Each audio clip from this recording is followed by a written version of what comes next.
দর্শক, রাজধানীর রমনা ইঞ্জিনিয়ার্স ইনস্টিটিউটে চলছে জামায়াতে ইসলামী বাংলাদেশের ঢাকা মহানগরীর কর্মী সম্মেলন। সেখানকার সর্বশেষ পরিস্থিতি জানবেন উপকর্মী আবু সাইদ অপু।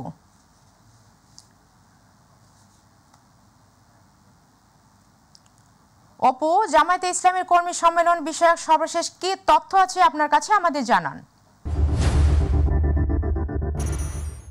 যদি বন্ধ হয়, মুসলমানদের স্ত্রী মেয়েরা তারা নিরাপদ হবে, তাদের সতীর্থ কর্মী সম্মেলন অনুষ্ঠিত হচ্ছে। এখন বক্তব্য রাখছেন জামায়াতে ইসলামী নায়েবে আমির এবং সাবেক এমপি অধ্যাপক মুজিবুর রহমান।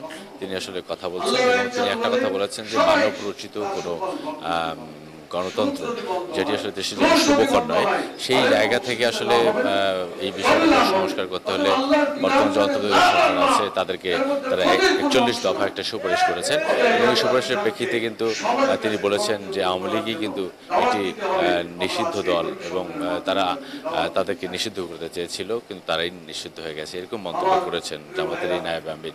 তো এখন আসলে কথা বলছেন জামাতের নায়েবে আমির, তিনি প্রধান অতিথির বক্তব্য রাখছেন এবং আরেকটি কথা তিনি বারবার বলেছেন যে মানব রচিত কোনো বিষয় দেশের জন্য শুভকর না এবং তত্ত্বাবধায়ক সরকার ব্যবস্থাকে এটি অবাধ সুষ্ঠু নিরপেক্ষ নির্বাচন দিকে নিয়ে যেতে পারে, সেরকমভাবে তারা মন্তব্য করেছেন এবং এই বাকশাল যে কায়েম করেছিলেন সেটাও আওয়ামী লীগ করেছিলেন, সেটাও কিন্তু তিনি বলেছেন এবং তিনি বলেছিলেন যে উদ্দেশ্যে তারা আসলে দেশ ছেড়ে পালিয়ে গেছেন শুধুমাত্র একটি কারণ, তাদের মানে যে ফ্যাসিলিটি যে আচরণ এবং তাদের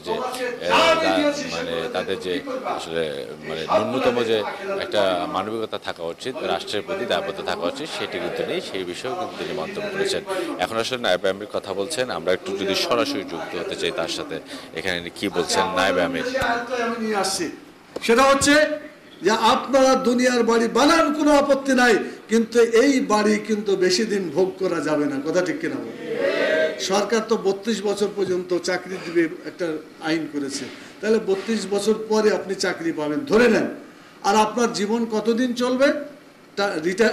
টায়ার হয় কখন? চাকরি শেষ হয় কয় বছরে?